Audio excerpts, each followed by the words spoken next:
Of Americans play the sport of softball, but only the best of the best have been invited to St. Paul, Minnesota to compete for the title in the ASA Supernational. And we are happy to be bringing you the coverage of the semifinals and finals of this year's ASA Supernational from Midway Stadium here in St. Paul. And hello, everybody. Welcome to St. Paul. Dave Benz alongside Mike Woodley. And Mike, as I mentioned, a lot of people play softball, but very few people play it at the level of the guys we're going to see this afternoon. Softball is America's playground, and from ages 8 to 80 all across our great land, they play the sport of softball. Now, this is the 80th anniversary of the ASA, and this is really getting back to the brass roots. We got 8 of the best teams in the country. They can bring anybody they want.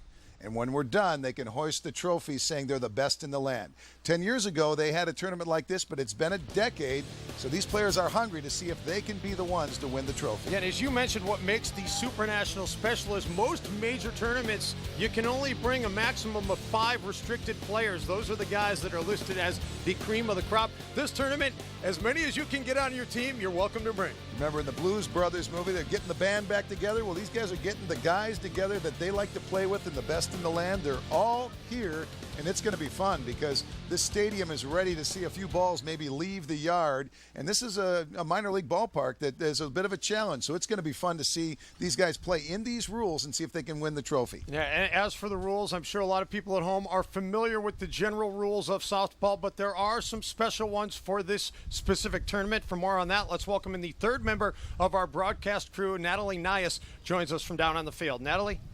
Hey, Dave, Mike, thank you. You know, these rules are meant to keep the games moving fast. So they're different, as you were saying, than what we've seen before. So we start with a 1-and-1 count.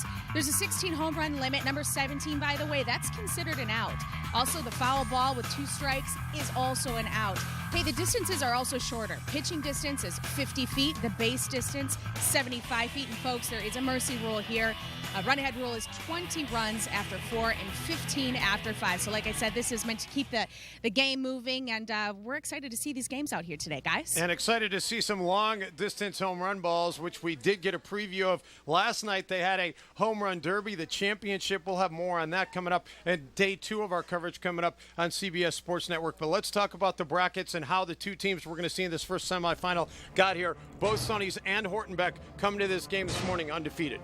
Sonny's and Hortonbach, Easton in the first game in this semifinal, and it's going to be interesting to see how these teams match up. Hortonbach comes in as the favorite if you're going to look at the numbers on paper, but Sonny's is certainly something there that we're going to look and see if they can ride the wave that they've been on to see if they can give Hortonbach Easton a run today. Yeah, Sonny's beating a Shop, the Louisville Slugger team, in the quarterfinal was a bit of a surprise. A lot of people expected Shop to be one of the teams that would be here today, but instead they are stuck watching on this final day. Now let's talk about some of the key players we're going to see here today. Let's begin with the guy who drives the bus for Sonny. He's Chris Griner. The G-Man, and he's a mountain too. He's a big guy, as you can see. He's 6'6", close to 300 pounds. He's got his game face on too. He is the leader. He's the guy that they're going to look up to and see if these guys can follow his lead and make a run at this other team, of course, from Easton. That many again would think that he might have the ability to be or Easton would be the team to beat. And if you ask a lot of these players who one of the best players they've ever been on a field with was, a lot of them will tell you this guy, Brian Wegman. He is in 3 of the 4 softball Hall of Fames that are in existence. He's not in the ASA Hall of Fame only because you have to be retired to be in that Hall of Fame. He will be in that Hall of Fame someday. Yeah, he is an ambassador of softball. His brother, Bill, was a big star for the Milwaukee Brewers for a number of years, and he's a leader in softball and really a man in his own right that leads this sport. We are closing in on the first pitch here at Midway Stadium in beautiful St. Paul, Minnesota. When we come back, we will have the starting lineups for you and our first semifinal of the ASA Supernational.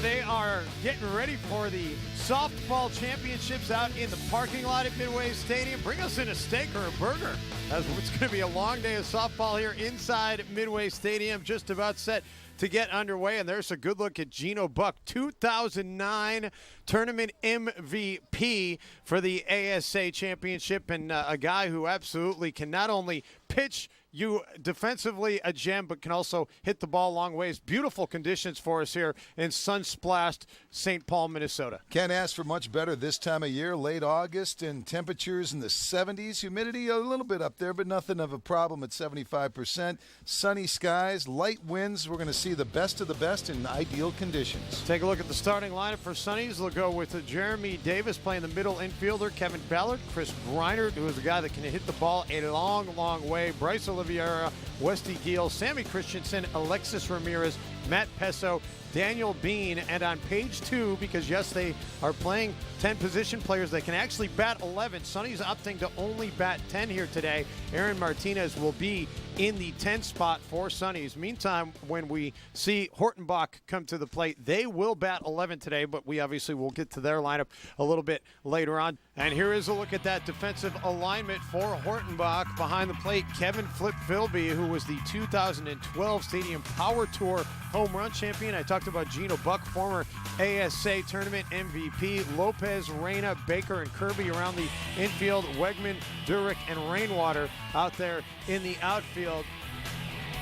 And Brett Helmer will be the extra hitter when we get to see Hortonbach on offense. Kevin Bazat is playing your extra fielder or middle infielder position today for Hortonbach. And Kevin Bazat, I got to take a look at is we're seeing him right now get warmed up in the middle of that infield as we see Davis step into the plate and awaiting the first pitch here of this first semifinal. And again, all counts start 1-1, and with that ball, it is a 2-1 count. So in essence, you take 3 bad pitches and you get to take your base, and already a 3-1 count here for Davis.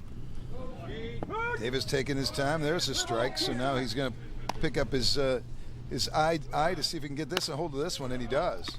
And Davis lines it to the second baseman, and that is going to be 1 up and 1 down as Bryson Baker able to corral it for Hortonbach. Baker's been a player who's had great speed, and he emerged as a home run hitter when he was not large in stature, and he's been a big part of this game for the last decade or so. And Baker there with a nice play to get the first out of the inning. Well, Kevin Ballard up next, and so far in this tournament for Sonny, he's a perfect 4 for 4. A home run, 3 ribbies, and looks at the first offering he sees for a strike. So in an early 1-2 hole here. And Ballard, again, a lot of action over there at the second base position, and the throw not handled cleanly there by Scott Kirby. So a runner aboard to get things started here with 1 out in the top of the first for Sonny's. Good time to talk about the dimensions as Greinert comes to step to the plate. A 320 down both the lines, 400 to dead center. The lines being very, they're certainly convenient for some of these guys. They've been playing at 330 earlier in this tournament. So, but dead center 400 is a real hefty poke. Yeah, Chris Greinert, a guy who can make that poke, and boy, does he get into one there. That ball is going. Is it fair? Indeed, it is not. Just on the wrong side of the fair pole, or foul pole, as you will, out there in left field. And Chris Greinert is just a long strike on that one. Greinert, the G-man, again, just shy 300 pounds, 6'6", and you can see just on the outside of that fair pole. He thought he had it for a second, but it showed every bit of that 320 plus another 20 feet in elevation over that. And Greinert pops this one up. And by pop-up, I mean a long pop-up. That one all the way almost out to the warning track, got under it. But it is caught out there by Chad Durick, and that's going to be the second out of the inning. Now the runner does advance. Nice heads-up base running there to tag up and get the extra base. Again, we're playing on a minor league field. Bases are 75 feet, not the customary 90 feet that you would see in a minor league game. So if you notice that where the bases are a little bit shorter in softball, as is the rule. So with Ballard on second, it's up to Bryce Oliveira to try and do something and see if he can get Sonny's on the board. And Oliveira sends one. That's going to be a tough play out there in center field, but Chad Durick on his horse makes the running catch. Nice defense. Durick showing great speed going to the gap. These guys are athletes, and you can see it there as Durick makes the out and retires the half inning. So the Sonny's team gets its chance and is unable to deliver. Easton will get a crack after this time out here on CBS Sports Network. Minnesota. We are just underway here in game one of the ASA Supernational semifinal game number one. Sonny's does get a runner aboard in the top of the first, but unable to bring Kevin Ballard around. So now it will be Hortonbach with its first crack at the plate. And let's check out the Hortonbach lineup for you. And leading things off and playing second base, it's Bryson Baker, Brian Wegman, the perennial Hall of Famer in the 2 spot, Kevin Philby, Scott Kirby, Brett Helmer, Gino Buck, Chad Durick, Sam Lopez, Brian Rainwater, and as I mentioned in the top half of the inning, Hortonbach going with 11 batters today. Luis Arena playing shortstop, and then Kevin Bizot, your middle infielder. You are allowed to have that extra hitter if you want it, and with all the power hitters that Hortonbach Auto and Easton has brought here today, it's easy to understand why they want to have an extra bat in the lineup. No question. You got all this talent. You want to give them their chance to play. And Baker, I mentioned earlier, he's been around for a while, 210 pounds, 5'10". He can hit, he can stroke the ball deep. Looking at defense here, Dave, is we're looking at this Sonny's team, see if they can keep these balls in the park. Yeah, there you see Sonny's, and the guy that's not listed there, Jeremy Davis, is their extra middle infielder, if you will, but Lopez, Cunningham, and Giel around the outfield. Christensen, Pesso, Oliveira, Davis, your infielders, Bean, and Greinert, your battery here today. Due to time constraints, we move ahead in the action. This game off to a 1-0 lead is Easton on top. Now it's Scott Kirby's turn at the plate, and Scott Kirby was part of the Power Tour Stadium Home Run Championship that we saw here on Friday night, and we'll have more of that coming up for you here on the CBS Sports Network a little bit later on. And he gets a hold of that one and sends it over the wall. So the first home run of the afternoon belongs to Scott Kirby, who put on a fireworks display on Friday night here at St. Paul Stadium, picks up where he left off with a 3-run shot here for Hortonbach Auto in the bottom of the first. Hortonbach Auto, again, this is what Sonny's was hoping they wouldn't do. The big bats, the big strength. This team just all types of USA team members on it. And you can see as he hit it, he knew it was gone. Just clearing by a few feet. But he did stroll around the bases. They are running around the bases here to honor the sport. A lot of times in this sport, they would not have to run around the bases on home runs. This time they are, and now it's for a guy with Brett Helmer stepping up. Here's a guy, again, that can hit those line drive home runs from this time from the other side of the plate. Yeah, Brett Helmer, another guy who put on a show in the home run derby, and this one's going to stay in the yard. He is off and running, going to dig for 2, and he'll get in there standing up. So an impressive offensive display early here by Hortonbach Auto as they get the first 4 batters to the plate in, and the 5th batter gets a double. There you see Helmer. Now that's a smart play as he tried to keep that ball in the park because there is a limit on home runs. He knows so that's just smart hitting by his part by keeping it to a double. Now he preserves a home run chance later on for this team if they need one. Gino Buck, who I mentioned was an ASA Men's Class A national champ with the Long Haul Bombers back in 2009 and was the MVP of that tournament. Held the opposition to 45 runs in that tournament as he draws a walk, and people at home may say 45 runs, how can that be MVP status? Well, A, he's got a heck of a bat, which you didn't get a chance to see there, and B, 45 runs over the course of a long tournament is not a whole lot to give up against these power hitters. Another thing nice about Buck, he's about as close to a hometown boy as we have in this tournament. He's from Red Wing, Minnesota, just about 30 miles from Midway Stadium where this game is being played. So Durick now to the plate, who made that nice running grab to end the top of the first, and he's going to be able to trot around the bases after a monster shot. Oh my. Easton bringing the power here today at Midway Stadium. Durick with a really no doubter lands on top of the platform out there in left field. Again, smart hitting, again, bringing in 3 runs with the home run. Helmer was wise earlier to get on base, and there's a look at it again. Durick just has a classic swing. Great athlete. You can see it there as he was able to clear the park, clear the bases, and put his team up to a 7-0 lead here in the first. Durick was part of the New York Mets system as a minor leaguer for 5 years before finding his way into the sport of softball. Also enjoys coaching when he's not in season playing softball, and that is a shot by Lopez that's going to be in foul territory, and luckily for him, over the fence, so it's just a long strike. And Lopez will be in a 1-2 count when he gets back to the plate. And Chad Durick is among many of these players we'll see this weekend that have major league experience, or at least they were drafted by teams. Many of them spent several years in the minor league systems and then worked their way towards softball, and now these guys are the ambassador of the game that millions play all around the country. Again, from ages 8 to 80, these are the best of the best. These are the idols of those who play softball. And Lopez takes that offering and pops it up to center field. Aaron Martinez is under it, makes the catch. The first out finally put on the board after 8 hitters come to the plate here in the bottom of the first. If you're Daniel Bean, this is not the start you were hoping for. Now, obviously, slow pitch softball not noted necessarily for its pitching. We did talk about Geno Buck's success on the mound, but really you just want to try to control the damage. You know guys are going to get theirs. You just don't want them to get theirs all the time. There still is a skill in pitching, and certainly knowing how to control a game, as you said, down the line. Brian Rainwater got into that one, but not enough to leave the yard, and it ends up being a long out as it's brought in by Westy Giel out there in right field. Nice defensive play there. So 2 straight outs now recorded by Sonny's. That's got to be a bit of a relief after 7 consecutive runs were given up to start this inning. Giel with a nice play, knowing his position where the wall was, and kept his shoulder on just so he knew exactly where he was in relation to the wall. Makes the catch and gets the second out of the inning.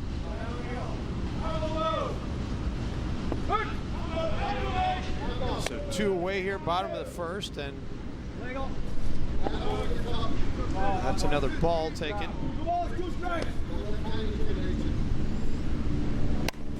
And Rivera's going to send it to second base, and that'll end the inning. So 3 straight outs after 7 consecutive runs. We've got one in the books. Horton Balcado with a early lead here in St. Paul. Why does Bojack? Time constraints, we pick up the action in the 3rd inning. Tape Pence, Mike Woodley with you here on a beautiful Saturday afternoon in St. Paul, Minnesota. And Brett Helmer phoning it in at this point, saying, hey, we got an 11-0 lead, but as we've talked about, Mike, no lead is safe in the sport of slow pitch softball. If Sonny's can get it going, it'd be really in their best interest to get on the board and get a couple, try and cut that lead down just at least a little bit here. Otherwise, there is a run rule that may be something that they're going to be concerned about, because we will not play out the entirety of this game if the lead maintains and grows a bit for this Easton squad. Due to time constraints, we move ahead in the action. If you ever have a chance to get to Oklahoma City, take some time to see the Hall of Fame Museum, ASA Museum. It's amazing. More on that in just a little bit. And Bryce Oliveira finally gets Sonny's on the board. That one ain't coming back. The Geno Buck offering sent well over the wall in left field. A 3-run shot for Oliveira, and Sonny's finally can breathe a sigh of relief. They have the goose egg off the scoreboard. And that's going to make Sonny Pilcher feel a lot better, the manager of this Sonny squad. And again, the guys feeling a little bit too. I mean, it's such a psychological break for them to get that goose egg off the scoreboard, show that they can hang with these guys. And now let's see if the heads come up a little bit more, maybe they're going to start swinging a little bit stronger and finding a way to climb back in this game and cut that lead in half. Westy Giel at the plate, and he singled in his first at-bat. He's looking for a home run, and he's got a home run into the party box out here at Midway Stadium. The solo shot to make it an 11-4 ball game. Yes, this is the home of the minor league St. Paul Saints, and that was a major league softball home run, as you can see, clearing the fence out there in the gap on the party box. These guys they're feeling it. Yeah, maybe that is what it took. Now that they opened up the dam here, now with a 7-run lead. It was 11 just a few moments ago, and we can see if we can keep it going and see if Sonny's can climb back in this ballgame. So Sam Christensen now to the plate, and he drills one line shot into right field, and he's going to have a single. So something cooking here for Sonny's as they've suddenly got things working. All the runs in the inning coming with 2 outs. Christensen from Boise, Idaho. That's a smart play for him now. Again, he might not be he's not the home run hitter that some of these other guys on this roster are. So get on base and let somebody try and drive you in. Yeah, Christensen, another one of those guys, as you mentioned, who played minor league baseball, was in the Pittsburgh Pirates organization after playing college ball at the University of Southern Colorado. By the way, checking this out for Christensen, his superstition, he says that he likes to throw up before every tournament and almost every game. I've seen that in other sports. This is the first time I've heard of it in slow pitch softball, but he won't have anything upsetting his stomach there as he takes the free base. But now, again, an opportunity for Sonny's to try and climb into that lead. With a couple runners on base, we'll see if they can continue to do what they're doing in this inning and chip away. So Matt Pesso now to the plate with first and second and 2 outs, and Pesso sends one into left field, and that one is going to be off the wall. 2 runs are going to come in on a stand-up double for Matt Pesso, and Sonny's right back in this ball game, Mike, after an impressive offensive onslaught, all coming with 2 outs. Bryce had that home run, and that just sparked it. It changed things. Look at the bench. They're down there high-fiving, hugging. This is what softball's all about at any level. When you get things going, it's a lot of fun to play the game. And when it's fun, you play better, and that's what we're seeing. Sonny's is feeling it right now. And you know what we're seeing here, if you are new to the game, these are normal type innings in slow pitch softball, especially at this level where they can hit it this deep. Daniel Bean, the pitcher, sends it the other way, and the play at the plate not going to be in time. And Pesso able to come in and score, and Bean is going to go all the way over to third base as the ball gets away. Bean with some alert base running there with a throw home. Gets away from Helmer and or rather away from Kirby, and they're able to get that extra base. Sonny's just feeling it. Now you see the throw cut off, or not cut off, and just unable to get the tag. So the run comes through, and again, we're looking at 11-7 game. So Martinez, who started the inning off for Sonny's, will get his second plate appearance of the inning as Sonny's bats around. As good as Hortonbach Auto has been, they've yet to bat around in this game. And a 2-2 count for Martinez, who did walk in his first plate appearance of the inning, and lofts that one out into left center field, and it's going to be brought down by the center fielder, Chad Durick, and that'll close things out for Sonny's here in the top of the third. But what an impressive half an inning. Sonny's right back in the game. They get 7, all with 2 outs. Due to time constraints, we move ahead in the action to the 5th inning. Back here in St. Paul, Hortonbach Auto looking to potentially close things out here in the bottom of the 5th. More on that in a moment, but right now let's get it down to the third member of our broadcast crew, Natalie Nias. Hey, thanks guys. I'm down here with Brett Helmer right now and a bucket of bats. Let's talk about the bats. What kind of bats are you guys using in this game? Well, for this weekend, obviously it is ASA sanctioned, so we are using just our ASA bats. It's a little different standard that makes ASA unique to the other associations. Let's see some of them. So like here we have our L4. This is an ASA only, so it can only be used in this association. We made them currently this year. This is probably our most popular model. And, we go right down the line. That's a 12-inch barrel. That's the shortest barrel we make. And we go right back with a long barrel, a B3. This is our longest barrel, 13.5 inches, 2-piece bats. What we try to do is make something that covers all players' needs, from rec players right up to to these guys here on the field today. Try to make everybody happy. We're Easton sponsored, so everything in here is Easton. Sure. So we have a whole bucket of bats here. How does a guy determine, what bat he's going to use? Well, you know what? Each guy, when we do the testing, all these bats are tested to make sure they pass their performance before, and then they go in this bucket and they stay there all weekend. So each guy kind of has his own bat in there. He's determined by the time we get here what bat feels the best for him, and that's what we go with. Okay, so what happens if someone, say, throws a Mikan bat in here? Well, we throw them right out of here. Actually, them or the bat? Well, you can throw them both out of here. We actually got one Mikan sponsored player, Kevin Philby, is a Mikan sponsored player, great kid, and he's the only one allowed to put a foreign object in the Easton bucket. Fair enough. Okay, Kevin Philby is the only one allowed. Brett, thank you very much. Thanks for showing us a little insider information with all the bats. Thank you, Natalie. All right, back to you guys. Thank you very much, Natalie. That's good stuff. Yeah, these guys, I'll tell you what, they take their allegiances very seriously, and the tools of the trade are obviously very important to what they do. And this tournament, because of there are some differences from what they do at some of the other tournaments, as Helmer had mentioned. Luis Reyna, 1 for 2 on the day, make it 2 for 3. He's going to have extra bases here. Had a double in his last plate appearance and has another double here to lead things off in the top of the 5th. And as I alluded to, this could potentially be the final inning, as Hortonbach Auto can get a 15-run lead, it would be over. 15 after 5. So Sonny needs to be aware of that and try to keep this game extended to see if they can climb back offensively. And what this tournament does is you can bring anybody. This is an invitational, and this isn't like a lot of the other tournaments at all, where you can get you bring the boys you want to play with in this tournament, no matter who they're with or what team they're with, and they can be a part of this.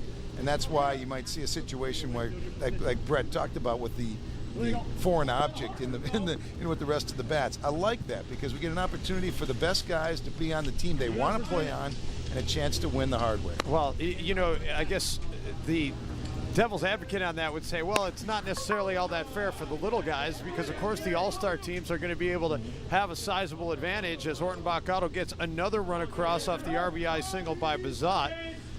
But you know what? It's fun to watch these guys all be able to play together. And you do get a team like Sonny's that goes and pulls an upset in the quarterfinal round against Shop. And if this was the only major tournament of the year, I'd agree with you. But there are a number of different tournaments and different sanctioned organizations. This one's unique enough. It stands apart. And that's one of the things I think these guys like. There's many other tournaments they can play in. This one's unique, and they can play. It's a little different. And I think the guys are always looking for something a little bit unique and special to end their season. Bryson Baker, you see his numbers there. The home run came in his previous at-bat. 7 home runs on the afternoon for Hortonbach, nowhere near the limit of 16. And they're going to try to turn 2, and they get 2. A hustle up the line by Baker, but not enough to be able to beat the throw, and a big double play by Sonny's. When you could throw out Bryson Baker in a double play, you're playing well. Look at this.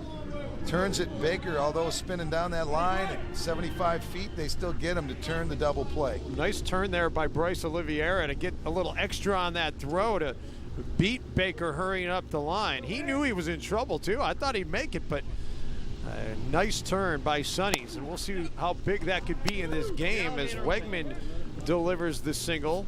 He's able to get that rip after a couple of walks early, and Wegman jumped out on one his last at-bat. He didn't want to. This one he does just the way Wegman normally does.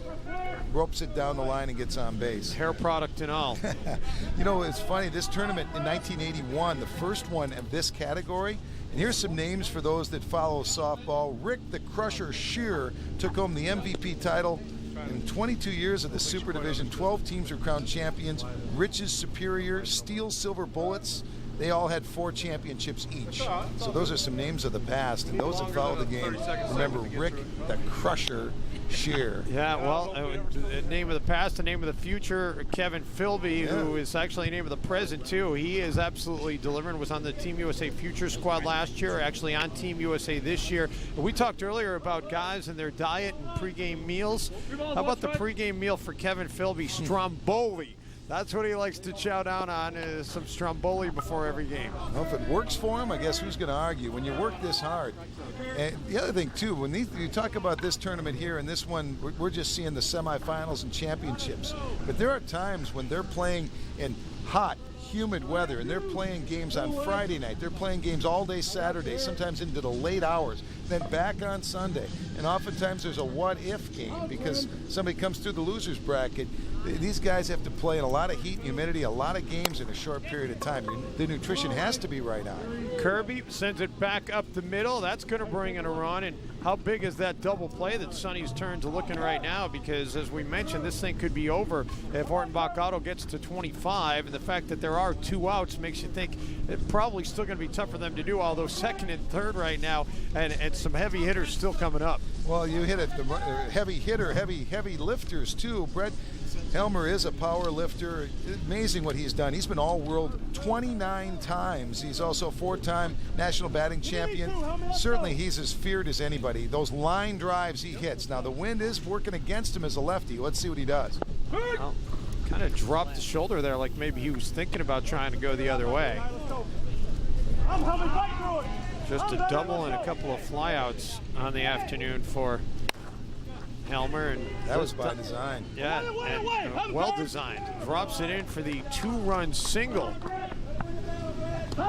Helmer didn't go for the fence. He went right for right up the middle. waited it out. That's an experienced hitter. Now, Helmer was putting on a show during the Long Haul Bombers event Friday night. There you see he was just put it right where he wanted to, right out in center. You could see his eyes when he looked at it, popped it in there, and put his team in a better position to win this game. It's not always about hitting the big home runs. It's about being an all-around ball player. Nobody does that better than Helmer. Gino Buck, the pitcher for Hortonbach at the plate now. And you know Hortonbach is well aware of the fact that they need just 4 more runs to end this game. And you know, when you got a chance to end the game, end the game. You don't want to give Sonny's a second chance. Buck, as I mentioned, from Red Wing, Minnesota, about 30 miles from here, as I recall the drive. Guy's really emerged in the last 5 years as a big leader. Buck tries to get it through the left side of the infield, but nothing doing there. They'll settle for the force out, and that'll be the 3rd and final out here in the bottom of the 5th. Hortonbach Auto up 11 as we go to the top of the 6th in St. Paul.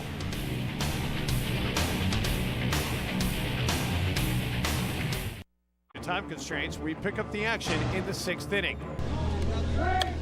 Now, if there's someone who's going to help them right now, why not the guy who's coming up right now to play? Yeah, Bryce Oliveira, this was earlier in the game, got the first runs of the game for Sonny's with a 2-run home run, and looking to duplicate that, and does so. Sends it off the SS Pork Chop out there in left field. Another 2-run home run by Bryce Oliveira, and Sonny's showing some signs of life here. A replay and then to real time. It was a very similar home run for Bryce. He's got that power swing and, you know, waited it out, played it just perfectly too. I think you know, the wind sure helped him a little bit, but look at this swing. Leg kick up high, great contact.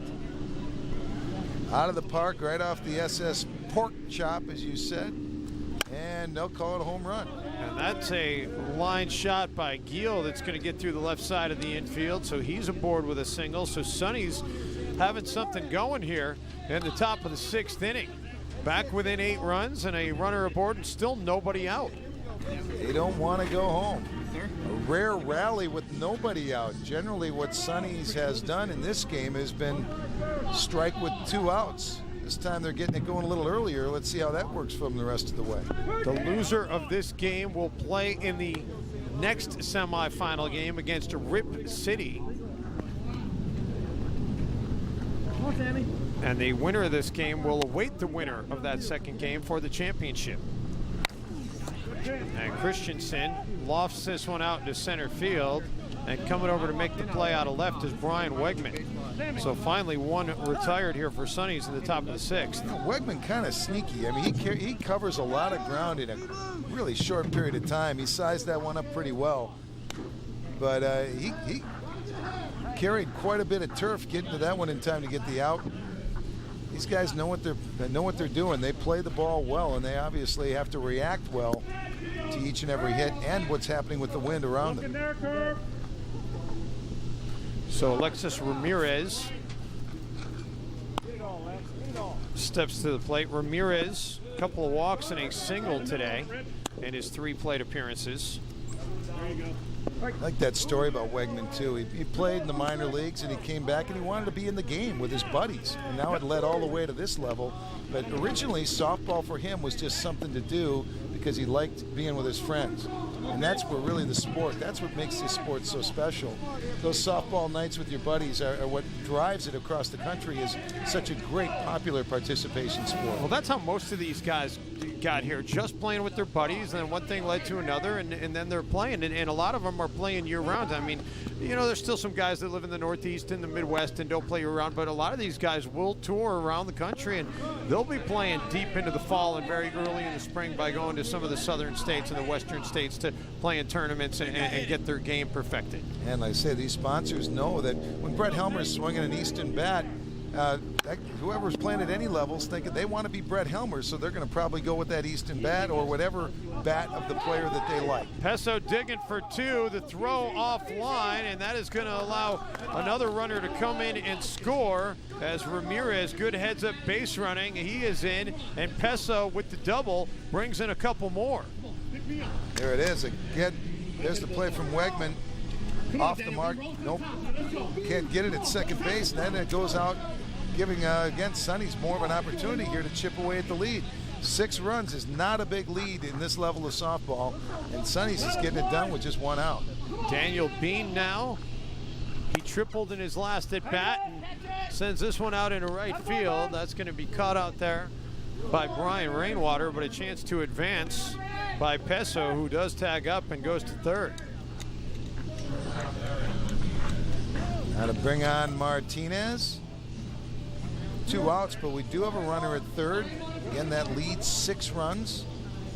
Easton getting a push by this Sonny's upstart team. Again, we mentioned a couple of times they upset Shop Louisville Slugger to get here. Now they're showing they belong in this tournament, and by no means is this one over. Especially if that one can get over the wall. The wind trying to push it, and it does just that.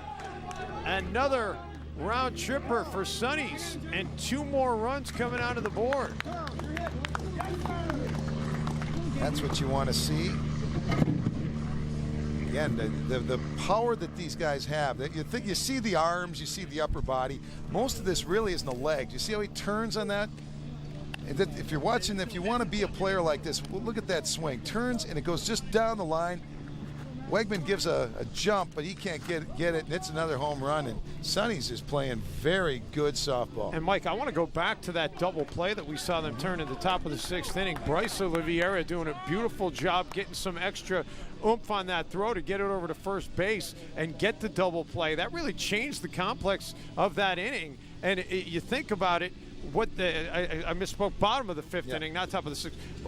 You think about what could have been for Easton. They were within 4 runs of ending the game. They don't hit into that double play, this game might be over. And I know what somebody might be saying, come on, it's a 21-17 game and a defensive play is a key play, but it really was, because it stopped the flood. It really ended the flooding and tidied it up a little bit and kept Sonny's in this ball game.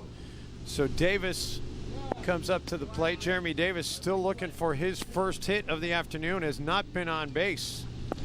It's rare you would see the only batter on a team, a leadoff batter, yet to get on base. So he's definitely due, and he gets it. And down the line, and that's going to be a long single. Wegman doing some nice work on that one, getting on it quickly. Let's go! And Mike, that was actually Charles Cunningham who came into the game to pinch hit because Davis was struggling, and Cunningham comes up with the base hit. I saw the number. He's not listed on our roster here, number 23. Some of these jersey numbers have shifted a little bit here for the ASA Supernational from their normal jersey numbers that they play in regular tournaments, because they have brought in the extra players. But Cunningham able to come up with the 2-out single. Yeah, his first taste of this in this game, and big time hit. He plays catcher most of the time when he's playing softball, from Port Orchard, Washington, and that was a big play, as you said. I mean, it's time right now for Hortonbach, Otto, Easton to really think about this thing, because it can get away with you.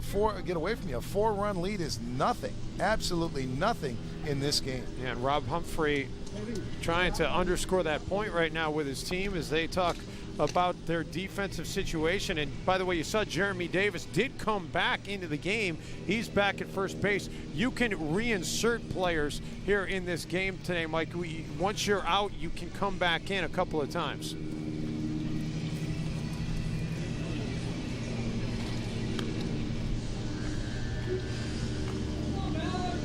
I love that these jerseys or that these rosters are inaccurate. Yeah. I think with all the money they spend on these leaders, they make sure they have that. Yeah.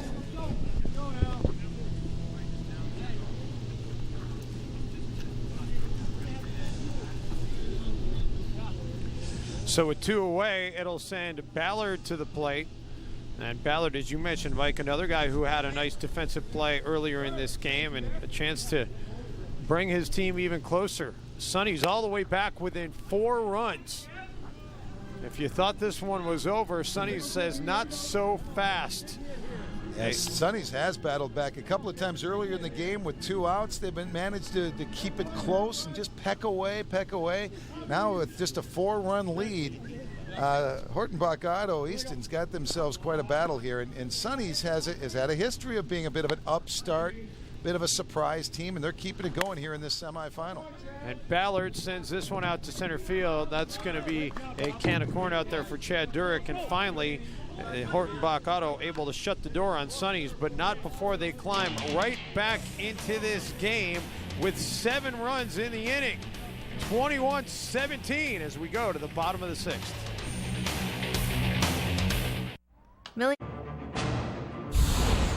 ASA Super National, presented by Long Haul Trucking on CBS Sports Network, is brought to you by Amateur Softball Association of America.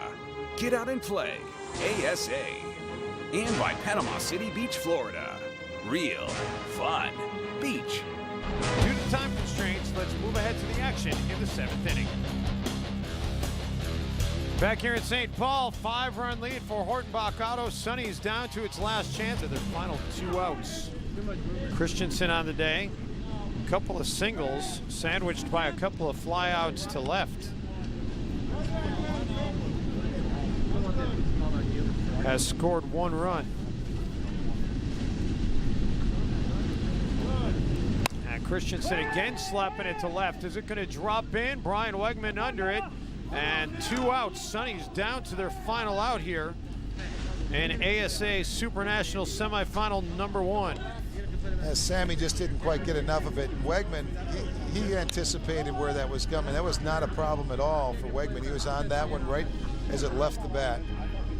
It's all down to this. Let's see if Sonny's can keep what has been a nice, don't want to say magical run, but a very surprising run in the eyes of many to get to this game. Maybe they can force a few more eyes to open across the world of softball. Well, and this will not close the door on Sonny's. Even if they don't come back here, they will get to play in semifinal number 2 against Rip City.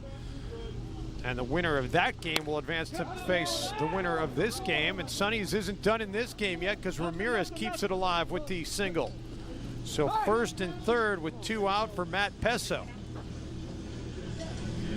And 4-run lead, so I spoke earlier that now the tying run is actually on deck, but there's more than a chance right now as they're able to get around. And again, they're playing situational baseball here. They're softball rather. They're not going for the fence. They're just trying to get on base, and it's working. You guys get a few more to run. Let's go, guys. Get on. Let's go, kid. Well, we'll see what Pesso can do. Pesso's had a pretty productive day at the plate. A couple of doubles, has scored 3 runs. And sends this one down the line, and that is going to find an opening. It's also going to bring in a run. Pesso with a key RBI single to bring in Giel, and it is down to a 3-run deficit here for Sonny's. It's the tying run at the plate. And let's see if Bean can be the one. Daniel Bean has an opportunity if he can go deep to tie this game at 22. Sam Lopez laying out there to try to make the play, but just couldn't get it. Nice line shot there by Pesso. And Bean sends it back up the box. It's going to bring in another run, and now the go-ahead run will have a chance to come to the plate with runners on the corners here in the top of the 7th. So Sonny's playing some small ball, and it's been effective. There's a look at it again. That's exactly what he's trying to do. Goes right up the middle, past Gino Buck and in the gap, out to center.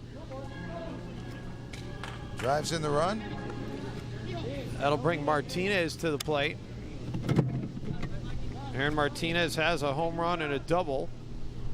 Has also walked and flown out in this game, and he's not going to be happy with that result. Gets under it, and that's going to do it as Chad Durick able to haul it in.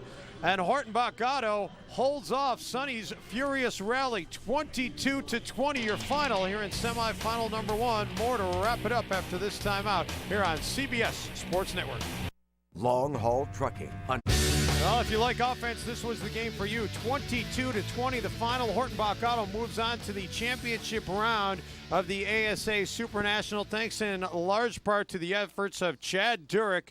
3 for 4 on the day with a couple of home runs and a double. He is our long haul trucking player of the game. He's standing by right now with Natalie. Natalie? Thank you so much. So, Chad, you are the long haul trucker game player of the game. How does that make you feel today? Makes me feel good. Even better, we won. Yeah, absolutely. So I got a little dicey toward the end there. Sonny's was kind of chipping away there with some small game moves. What'd you think of that? They played the game hard and right.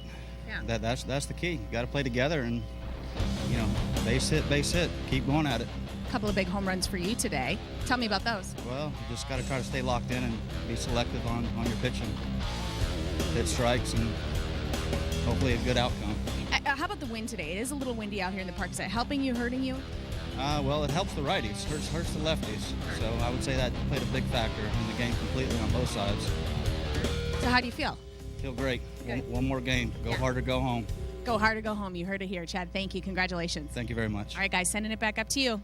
All right, thank you so much, Natalie. So Hortonbach Auto moving on to the championship round, and Sonny's going to have to play one more semifinal game against Rip City. Still alive, and they out-hit Hortonbach Auto in this game, so they're going to feel good about their chances to still stay alive in this tournament as well. The final semifinal coming your way next when we continue on from St. Paul's Midway Stadium here on CBS Sports Network.